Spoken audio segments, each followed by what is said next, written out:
The moment that slap landed, the crack of skin hitting skin tore through that fancy restaurant like a bolt of lightning.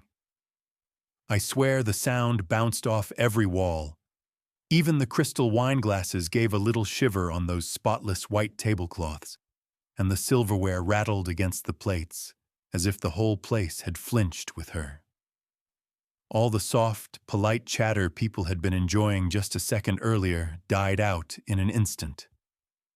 What replaced it was this heavy, suffocating silence that felt like it was pressing down on every single person in the room, myself included. It was the kind of quiet that hits so hard it almost rings in your ears. Right there in the middle of the dining room, under a chandelier so elaborate it probably cost more than most folks make in a year, a woman in a gorgeous emerald dress collapsed onto the polished marble floor. Her hands moved on instinct, one wrapped protectively around her round, 7-month pregnant belly, and the other pressed against her cheek where the slap had landed. You could practically feel her shock from across the room. Standing over her was Marcus Blackwood. Yeah, that Marcus Blackwood, tech billionaire, charity darling, the guy who grins from magazine covers every other month, and one of Forbes's golden boys under 40.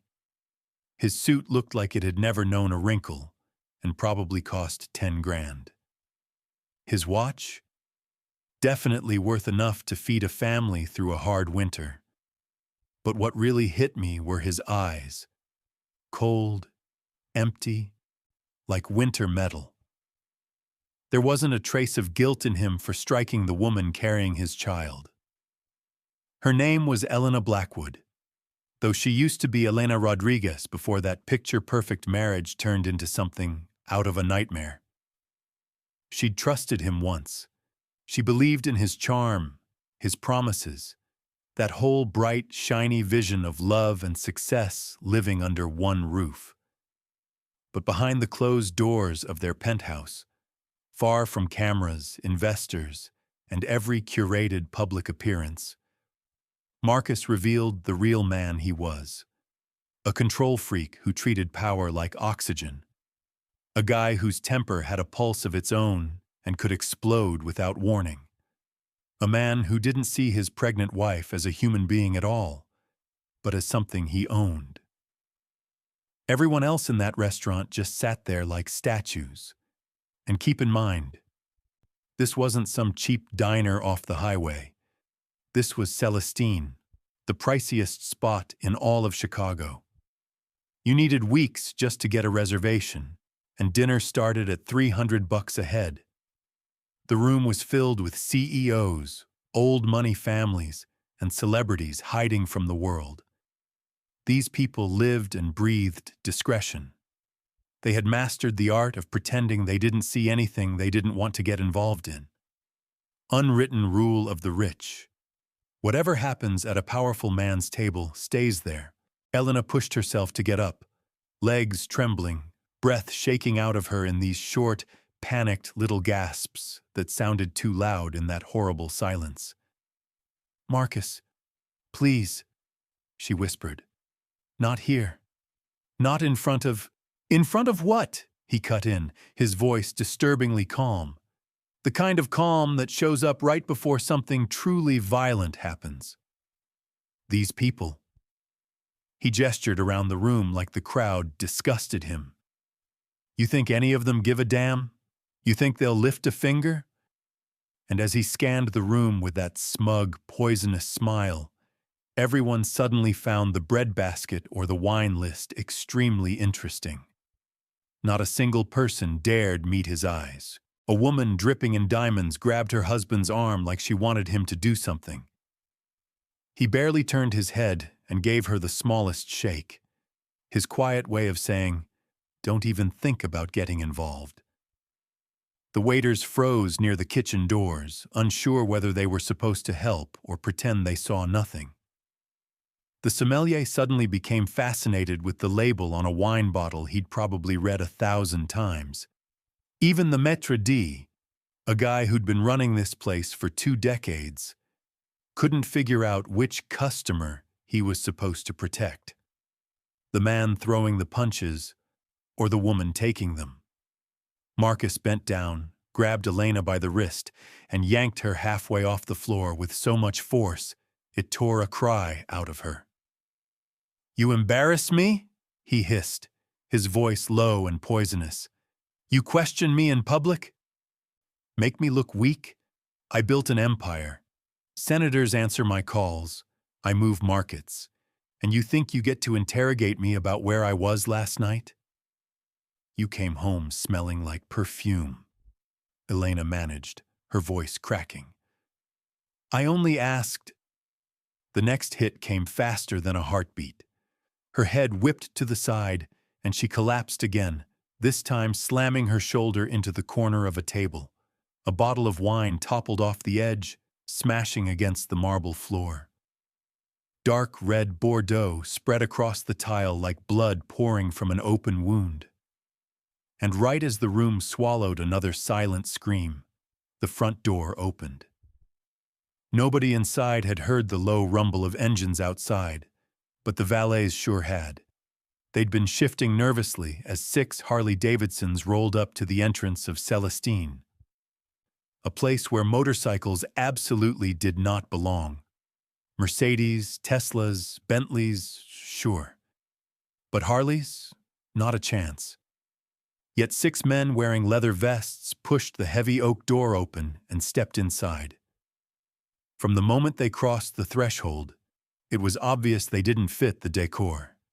Scuffed boots walking across pristine marble. Jackets dusty from long miles on the road. Patches earned through loyalty, not corporate handshakes. They were the walking opposite of Celestine's polished world. The maitre d' rushed forward, already forming the words, "Jackets and ties are required." But whatever he saw in the lead biker's eyes stopped him dead where he stood.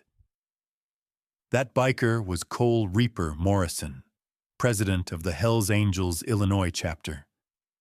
53 years old, gray beard, a face carved by decades of wind and rough living, and eyes that didn't miss the ugly things the world tried to hide.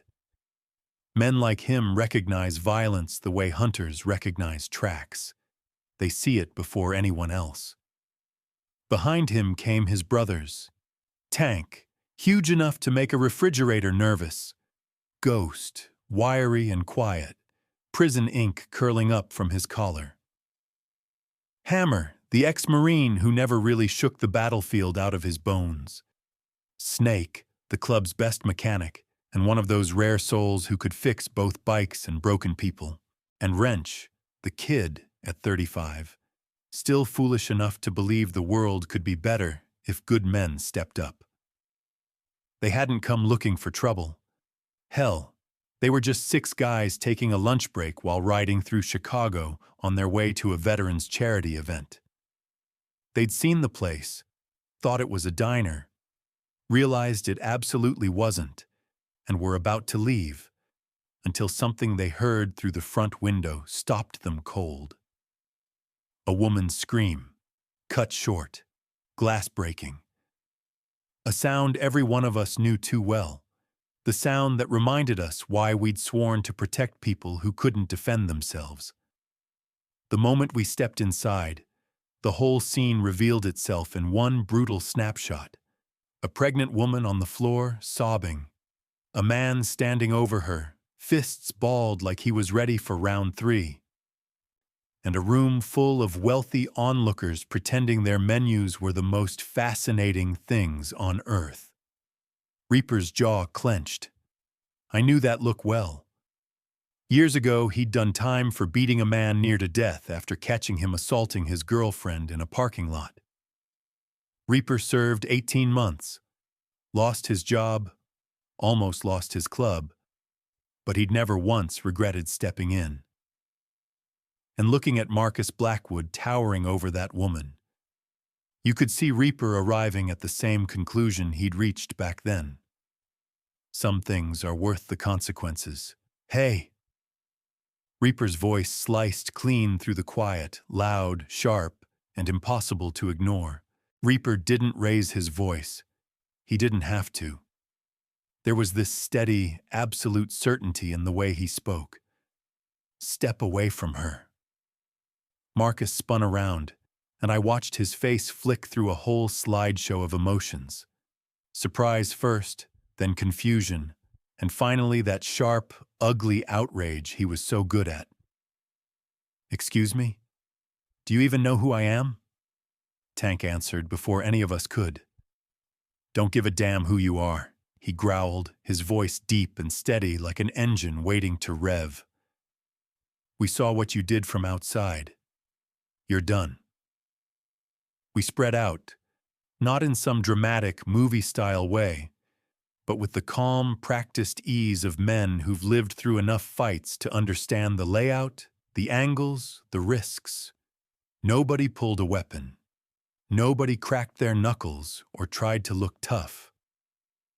We just stepped in front of Elena and formed a wall between her and Marcus, a barrier stitched together by leather, loyalty, and a simple code. Protect who needs protecting. Marcus glanced around the restaurant, waiting, no, expecting someone to leap to his rescue. Surely a CEO, a senator's friend, or some rich old family would stand up for him. Surely someone would call security or the police and have us thrown out. But the room had changed. People weren't pretending anymore. Some diners looked guilty.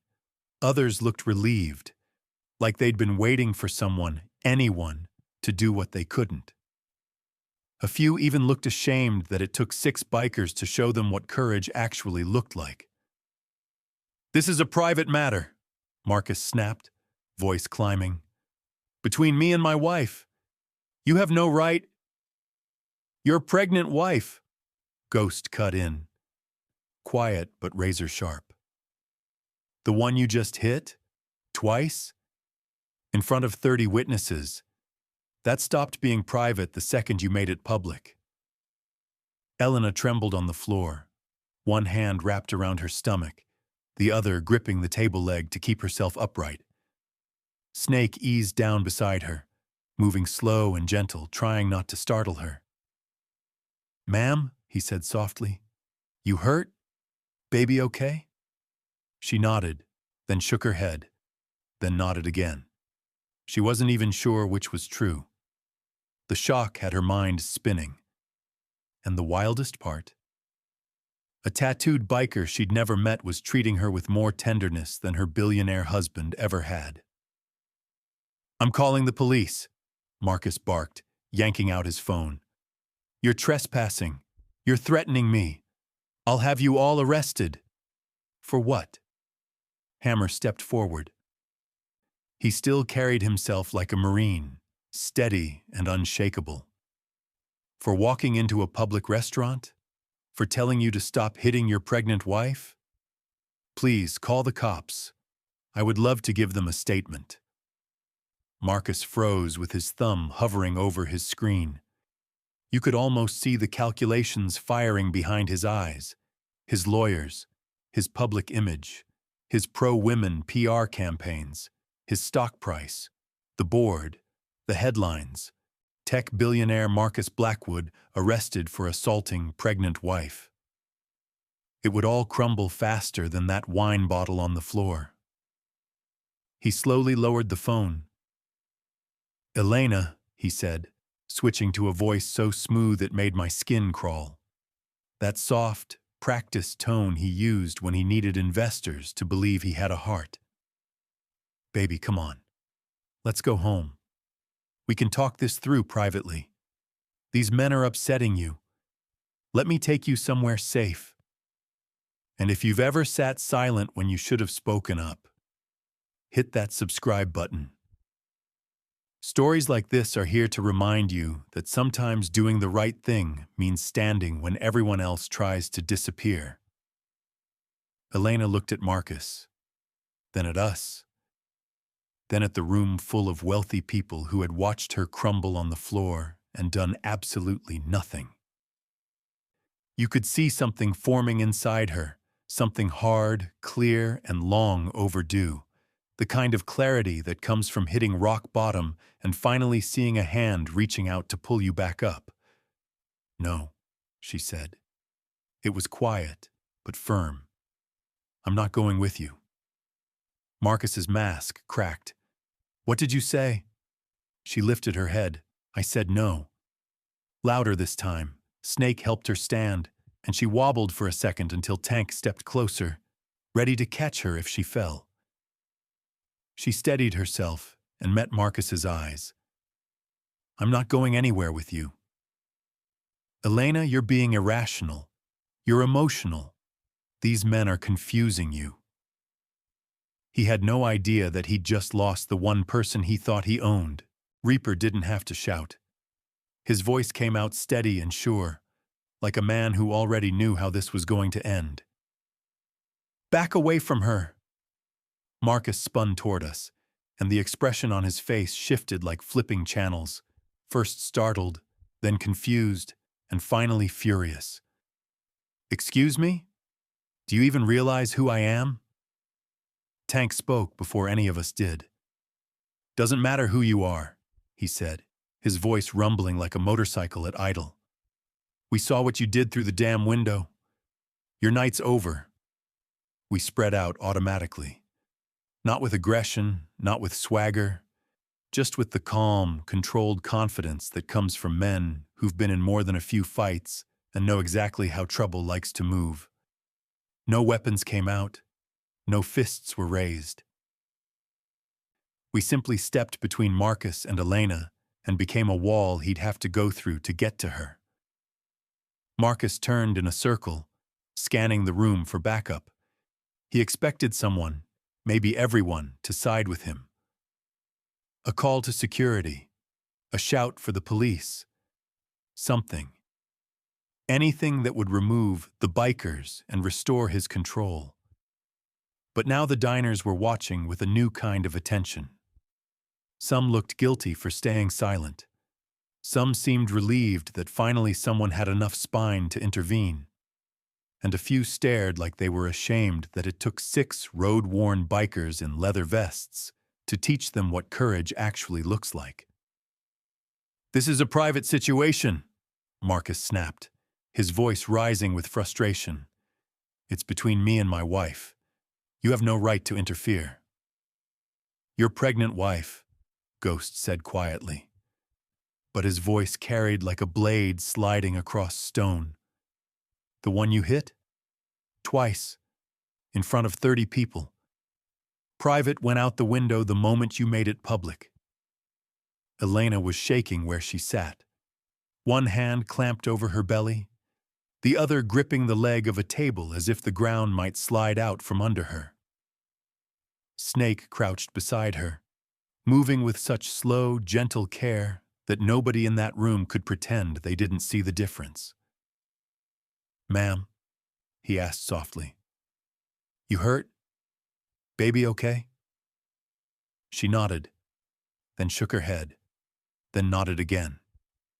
She was too overwhelmed to make sense of anything, and even through the panic you could see it hit her. This tattooed stranger was showing her more tenderness than her own husband ever had. "I'm calling the police," Marcus barked, whipping out his phone. "You're trespassing and threatening me. I'll have all of you arrested." "For what?" Hammer stepped forward, posture still carrying that old Marine discipline. "For walking into a public restaurant? For telling you to stop beating a pregnant woman? Go ahead. Call him. I'd love to give my statement." Marcus hesitated, finger hovering above the screen. And right there, I watched the calculations run behind his eyes.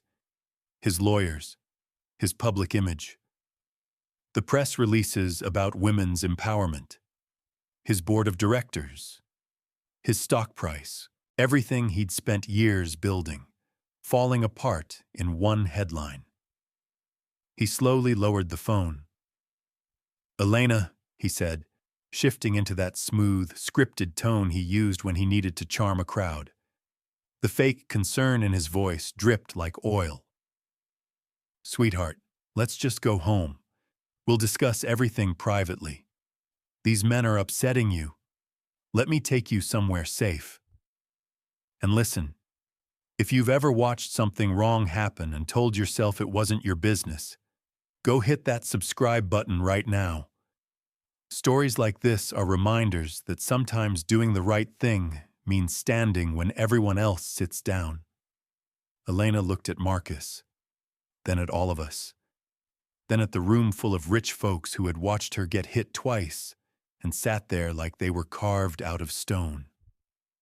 Something inside her hardened, something clear and fierce, born from fear and the smallest spark of hope.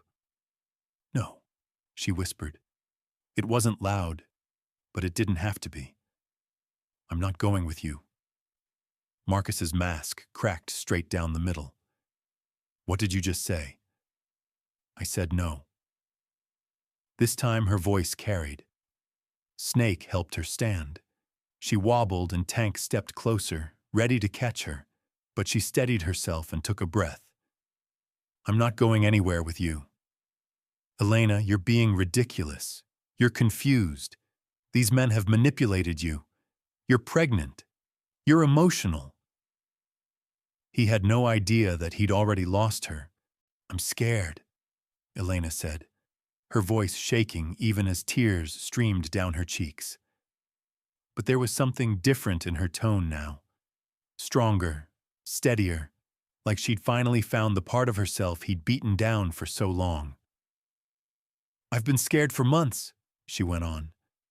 "Every time you come home angry, every time you grab my arm so hard it bruises, every time you tell me I'm worthless, stupid, and lucky anyone puts up with me. I'm done.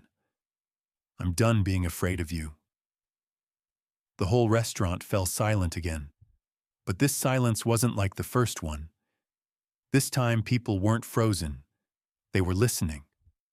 Really listening. I noticed a woman in a corner booth wiping tears with her napkin. A man in a $1,000 suit looked like he might throw up from guilt. Marcus took one hard step toward Elena. And instantly, no hesitation, all 6 of us moved with him. Not in a threatening way. We didn't raise fists or puff up our chests. We just stepped in front of her, shoulder to shoulder, forming a human wall that told him everything without saying a single word. "If you want her, you'll have to go through us." "You're making a scene," Marcus hissed, fury simmering under his breath. "You'll regret this. You have nothing without me. No money, no home, no future. You're nobody." Reaper answered him so quietly the whole room had to lean in. "She's somebody to us," he said. "She's someone who needs help, and we don't stand by and let a man beat on a woman. Doesn't matter if you're a billionaire or a guy living under a bridge. Wrong is wrong." Wrench pulled his phone from his pocket. "Ma'am," he told Elena gently. "I'm calling a domestic violence hotline. They'll send someone. They'll get you somewhere safe, help you with the legal stuff. Whatever you need." "You can't," Marcus started. "We just did," Hammer said, stepping forward like a wall in motion. "And here's how this is gonna go. You're going to walk out of this restaurant. You're going to leave her alone. You won't follow her, call her, threaten her. And if you even think about retaliation, remember 30 people watched you assault a pregnant woman, and the 6 of us would love to explain it to the police." Marcus's face twisted. "I'll destroy you," he spat.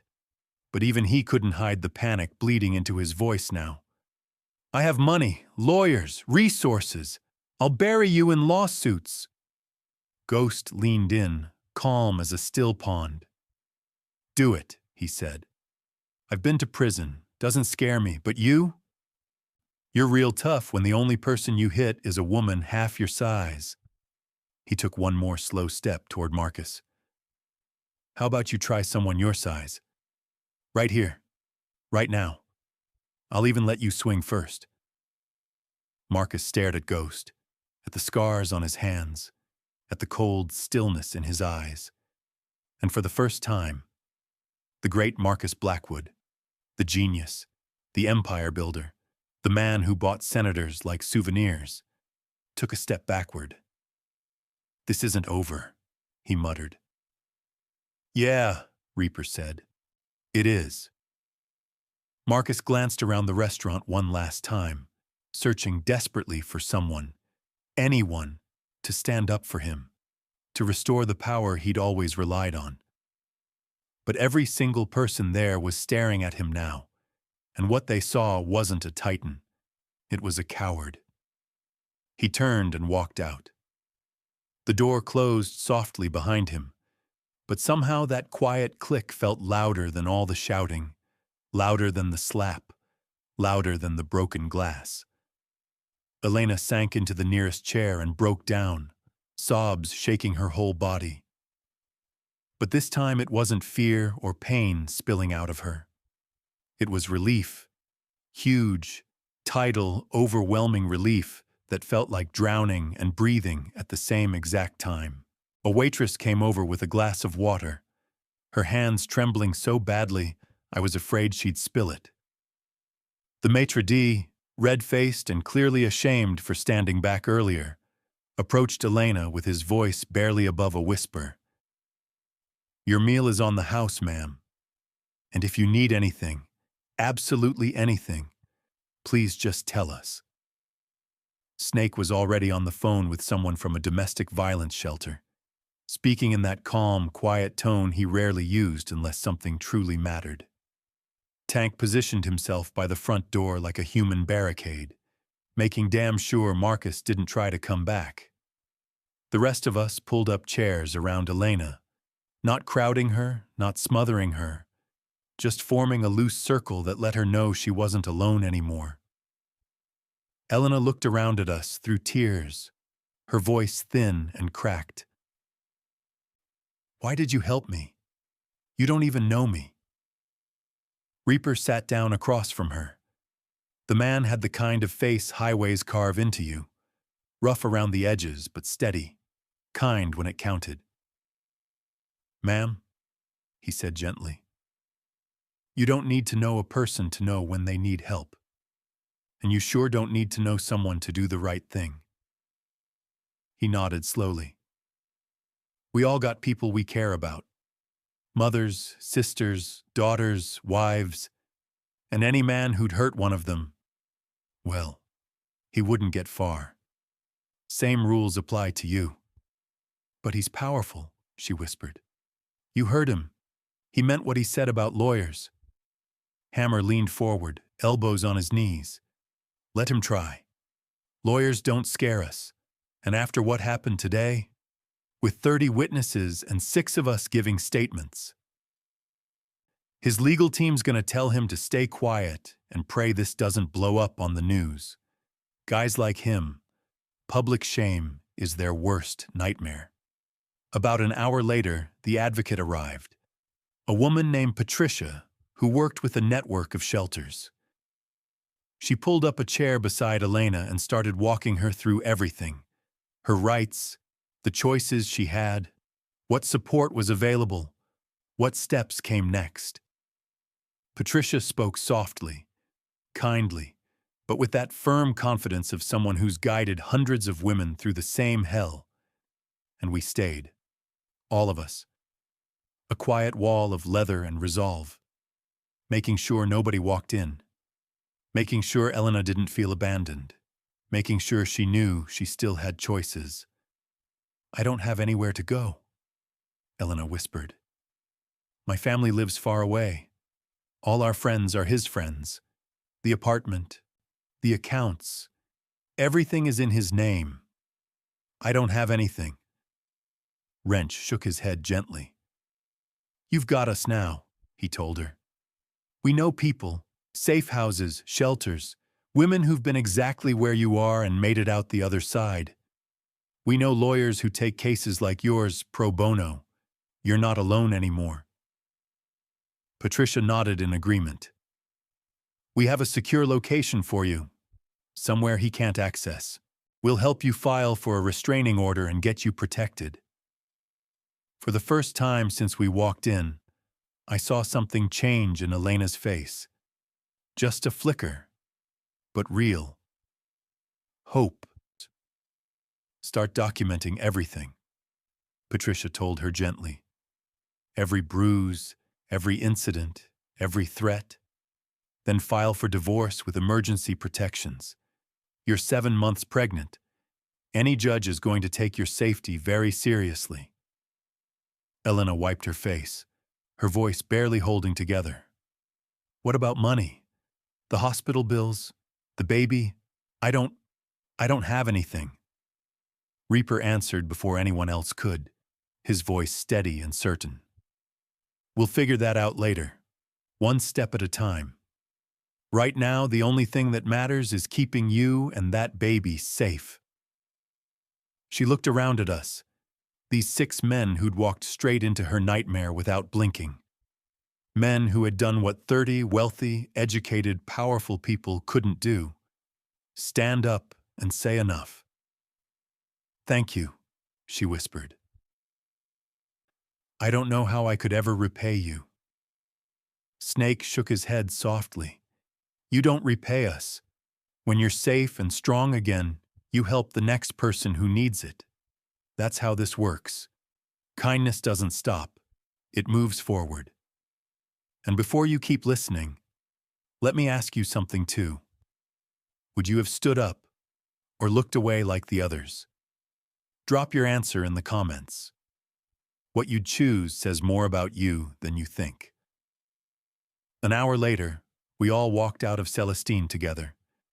Patricia loaded Elena into an unmarked car, and we fired up our bikes. We rode on both sides and behind her like a rolling shield, making damn sure nobody followed. When we arrived at the shelter, Elena stepped out and turned to face us one last time. I didn't even get all your names, she said. Reaper shrugged with a small smile. Doesn't matter. If you ever need us again, just tell any Hell's Angel, anywhere. They'll find us. They'll help. That's the code. Why? She asked, her voice small and honest. Why do you do any of this? Tank, who'd barely said more than a few words all night, stepped forward. His voice came out low and rough, like gravel sliding across pavement. My sister, he said. Her husband beat her for 3 years. Nobody helped her. Nobody stood up. And when someone finally did, it was almost too late. She lived, but barely. He swallowed hard, eyes darkening. We made a promise after that. Never again. If we see it happening, we stop it. Every time. No exceptions. Elena stepped forward and hugged each of us, one by one. It was awkward and gentle and heartbreaking all at the same time. These rough-looking men with scarred knuckles and worn leather. We weren't her family, but for a moment, we were the only people she had. Then she disappeared into the shelter, into safety, into some place where Marcus Blackwood couldn't reach her anymore. For the first time in months, maybe longer, she could breathe. We rode away from that shelter in silence. Nobody said much on the road, and honestly, nobody needed to. We all had our thoughts chewing at us. Yeah, we were late for that charity event, but none of us cared. Some things in life matter more than being on time. And the strange thing is, the story didn't really end that night. Stories like this never end clean. They ripple outward, changing lives, shaking loose truths, pulling new people into the light long after the moment itself is over. 3 days after everything went down, Marcus Blackwood held a press conference. His lawyers told him not to. His PR team begged him not to. But his ego won the argument. He stood behind some fancy podium with his expensive suit and smug confidence, cameras flashing like fireworks, and he told the world that Elena was emotionally overwhelmed and had misinterpreted a heated discussion. He claimed he was committed to their marriage and their unborn child. He really believed he could spin it all. He thought he could control this story the same way he controlled stock prices and boardrooms. But he underestimated two very big things. First, Patricia and her organization were fast. They'd already filed for an emergency restraining order, with medical records, photos of old injuries Elena had hidden, doctors' statements, everything tied together and documented. Second, 3 of the diners at Celestine had been so eaten alive by their guilt that they walked straight into a police station and gave full statements about what they saw. And then there was the third thing, the one Marcus really never saw coming. He underestimated the Hells Angels. Reaper didn't call the press. None of us did. We didn't need to. All it took was a handful of quiet phone calls to people we trusted: lawyers, journalists, shelter workers, victims' advocates, and other motorcycle clubs across the country who had dealt with rich men like Marcus before. Within a week, the story blew wide open, national news, everywhere. Not Marcus's version, not the scrubbed clean, PR-approved speech from his podium. The truth. Security footage from inside Celestine hit the internet. No one knew who leaked it at first, but later we found out the owner of the restaurant had released it himself, sickened by what he'd seen and ashamed he didn't step in sooner. The footage showed everything: the slap, the second hit, the fear, the silent, frozen room of wealthy bystanders. And then the 6 of us walking in like we'd been dropped straight into the moment fate needed us most. The video exploded, 30 million views in 3 days. The hashtag #CelestineShame trended worldwide, not to shame Elena, but to call out everyone who sat there and watched and did nothing. Marcus's empire fell apart like wet paper. His company stock tanked. Board members demanded his resignation. Sponsors ran for the hills. Magazines that once worshipped him now tore apart his lies and his reputation. But the image the world held on to wasn't him. It was 6 bikers in leather vests standing up when no one else would. 3 months later, Elena gave birth to a beautiful, healthy daughter. She named her Hope, and honestly, I can't think of a better name.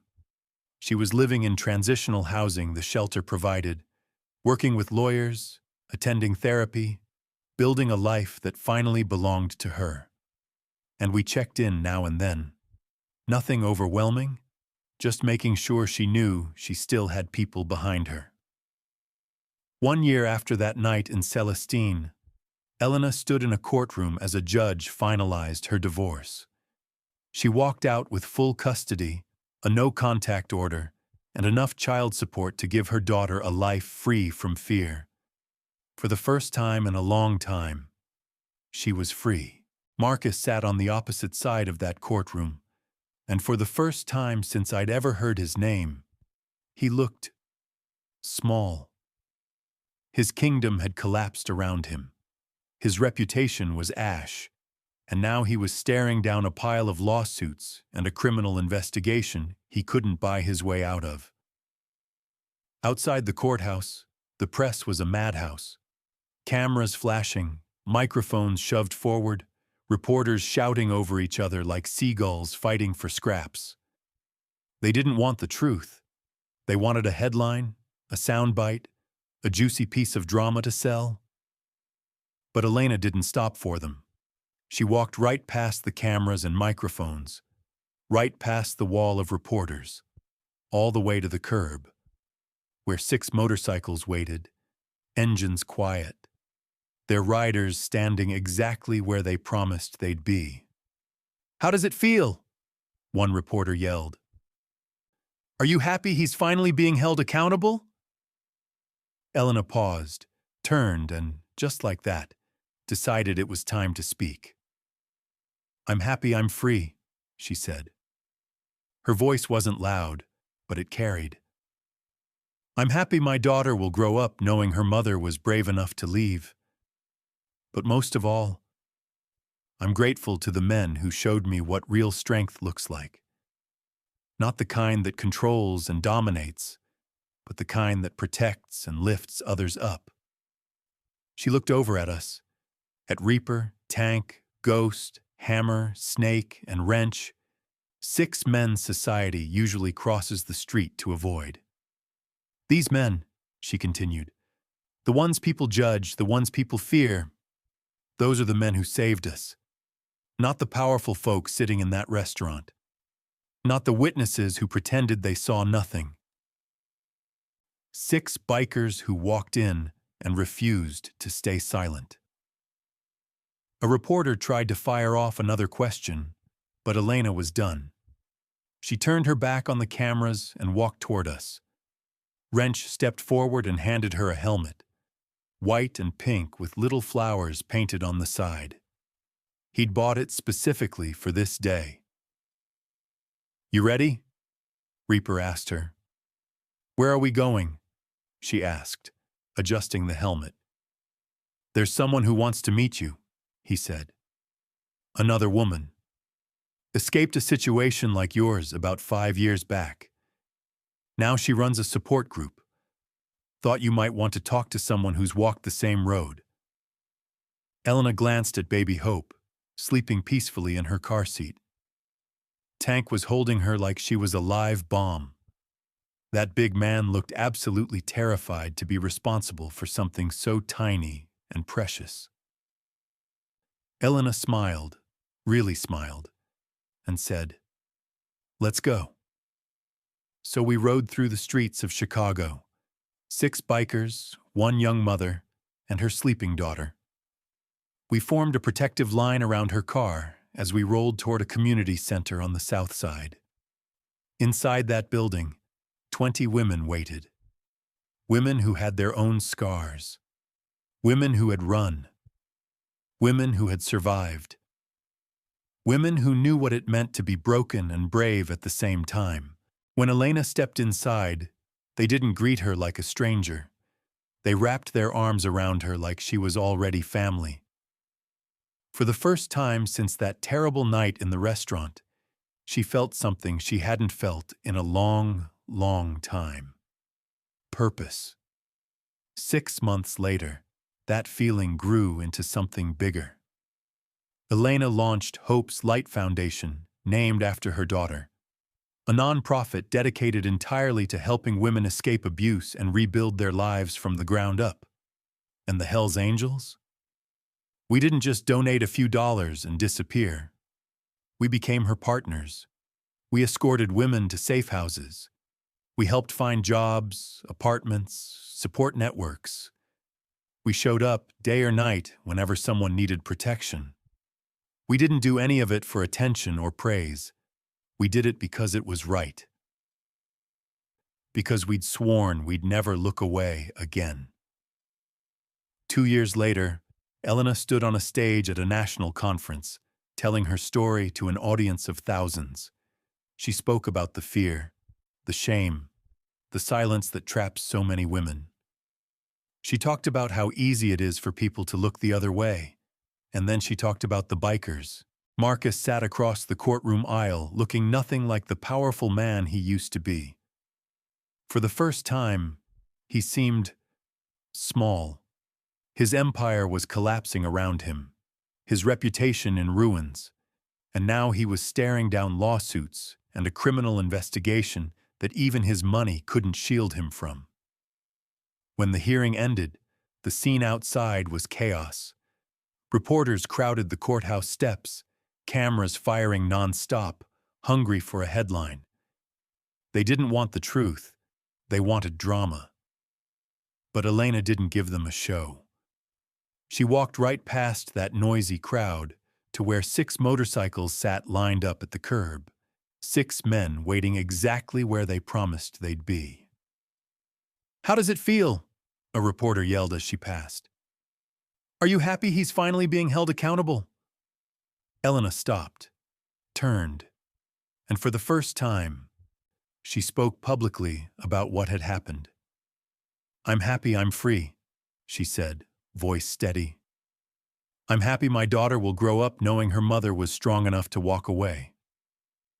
She took a breath, looked back at us.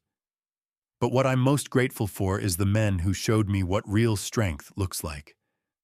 Not the kind that controls or intimidates. Real strength. The kind that protects. The kind that lifts others up." Her eyes lingered on Reaper and the rest of us. 6 guys in leather vests that most of society avoids without a second thought. These men people judge, the ones folks cross the street to avoid. Those are the men who saved my life. Not the powerful people sitting in that restaurant. Not the witnesses who pretended they didn't see anything. 6 bikers who walked in and refused to stay silent. The reporters tried to fire more questions, but Elena was done. She walked toward us, toward the bikes, toward her new future. Wrench stepped forward with a helmet in his hands, pink, covered in little flowers. He'd bought it for this moment. "You ready?" Reaper asked her. Elena slipped the helmet on. "Where are we going?" "There's someone I want you to meet," Reaper said. "Another woman. She escaped a situation like yours about 5 years ago. Now she runs a support group. We figured it might help to talk to someone who's walked the same road." She glanced at Hope, sleeping soundly in her car seat. Tank was holding the carrier like it was made of glass. Big, tough Tank, looking terrified of this tiny baby he didn't want to break. Elena smiled. A real smile this time. "Let's go." So we rode, 6 bikers and a young mother with her daughter, rolling through the streets of Chicago like a convoy with a mission.